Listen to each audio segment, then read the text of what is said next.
What do you really want to say with the video? I want to show people how to be more creative so that they have great ideas all the time. Well, think about it. Ideas and creativity are the things that will help you build your business, do your art project, and ultimately give you more fulfillment and purpose and fun in your life. We define creativity as finding a solution to a problem and then executing. Some people think that creativity is this mystical thing that provides you with subconscious flow state, and sometimes that is true. But regardless of if you're working in a subconscious flow state or you're logically analyzing something, you will have problems. Robin, can I borrow you for a second? Hi, I'm Robin. I'm a designer and in my spare time I paint. With this painting, what problems did you face? I always have issues with capturing the proportions correctly. There's like a tendency when you're working on something to get too close to it and work on a detail, and then when you step back, things don't look right because the proportions are wrong. Yeah, I do a lot of graphic design for the emails, for ads, for packaging. Design is 99% problem solving. I feel really uncomfortable talking about this kind of thing because I don't see myself as a painter. I'm just someone who paints, and I don't see myself as a designer. I just do things at work.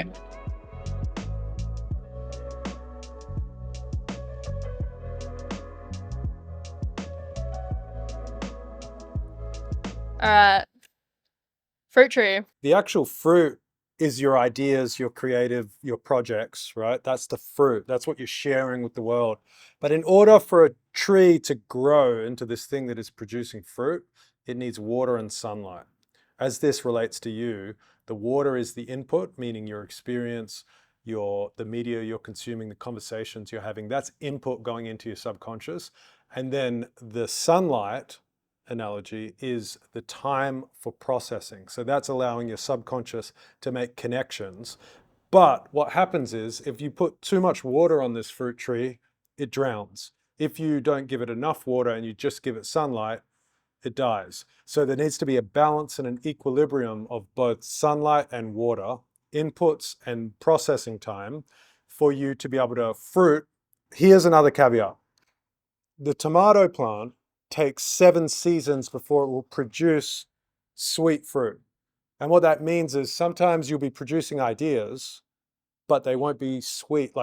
Or maybe your creative craft is not yet caught up to the idea. So you might have a good idea, but you might not have the creative skill to pull it off. So for example, Teresa might write a movie and it might be this great idea, it might be fantastic, but if she hasn't had enough time practicing her skill, she might not be able to execute it. So that's the theory of the fruit tree. This is the balancing act and the devil. Let's do it. Good, how are you? Have a good day, guys. You too. See you for the long black. Yeah.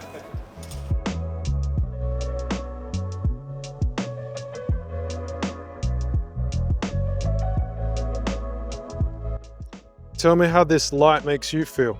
It's like inspiring me to shoot B-roll. B-roll. Yeah. It's an input. So yeah, inputs can just be like nature. Inputs can be anything. Literally, yeah. Cool. Yeah.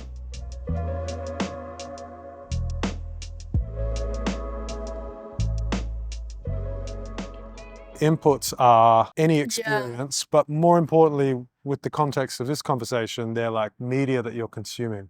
Yeah. So input can be like literally anything that's happening around you that you're just like taking in, or like any art that you're consuming. Yeah. But then also whatever you're looking at on your phone is an input. That's probably the predominant one that we access. That's what we're talking about. Yeah. How we're thinking about it in terms of creativity is that if you are consistently inputting all the time on your phone, you're not allowing any room for processing, which means your brain can't connect dots, which means you're just flooded with input.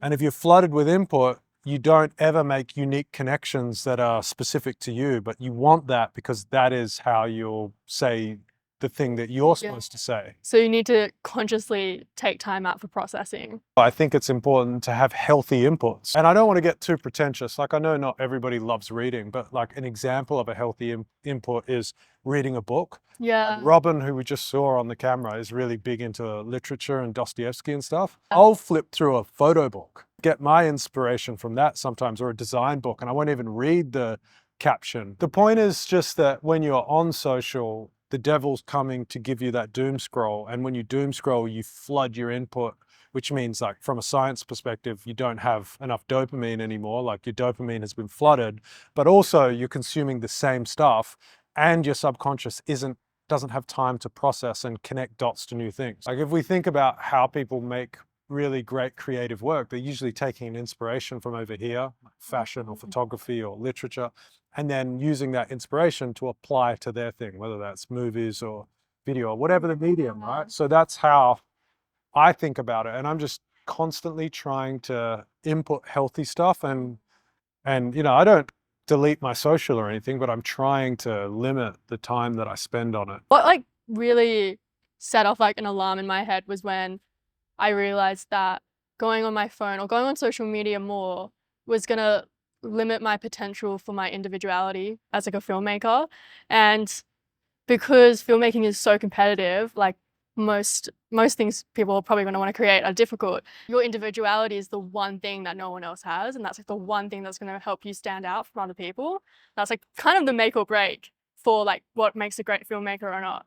So once I realized like the one currency that I really have that no one else has as an artist is going to be slowly taken away from me through subconsciously recreating whatever I see online, that kind of scared me so much that I just completely shifted my perspective around it. That's great. So if one other person has that same experience that you had from these inputs, that's a nice win. Yeah. Everyone knows that social media is not good for them, but I never intellectually understood what it was that I was going to be missing out on by going on social media so much. So hopefully that can connect to somebody else. And have you replaced it with any healthy inputs? Yeah, I think I've just been more present in the world more. Your brain is built to either avoid pain or seek pleasure.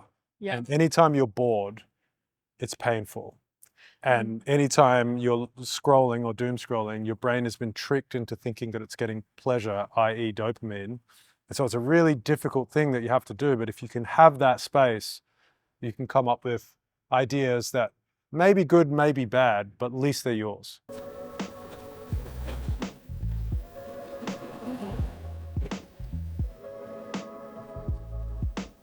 End. Cool. And finish on that.